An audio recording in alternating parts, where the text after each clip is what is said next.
राज्य सरकार हा शेतकऱ्यांना मोठा दिलासा देण्याची शक्यता आहे, कारण परदेशी समितीच्या अहवालामध्ये 35 लाख शेतकऱ्यांना कर्जमाफी मिळणार असल्याची माहिती एबीपी माझाला सूत्रांनी दिली आहे। अंतिम निर्णय होईपर्यंत लाभधारक शेतकऱ्यांची संख्या वाढण्याची शक्यता आहे। कर्जमाफीसाठी 30 जूनची मुदत आहे, मात्र त्यापूर्वीच ही कर्जमाफी होऊ शकते।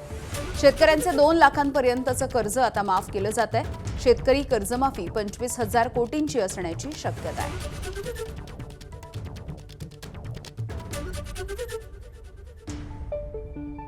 दरम्यान कर्जमाफीच्या मुद्द्यावरती ग्रामविकास मंत्री जयकुमार गोरे यांनी नेमकी काय माहिती दिली आपण बघूया।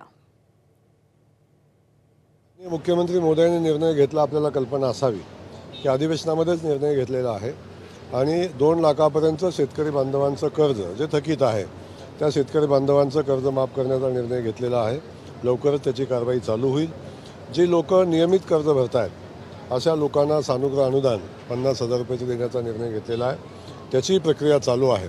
त्यामुळे जो शब्द माननीय मुख्यमंत्री मोदयांनी निवडणुकीमध्ये दिलेला होता त्या प्रत्येक शब्दाला न्याय देण्याची भूमिका, तो प्रत्येक शब्द पूर्ण करण्याची भूमिका महाराष्ट्राचे मुख्यमंत्री मोदी घेताना आपण पाहतोय। एबीपी माझा, उघडा डोळे बघा नीट।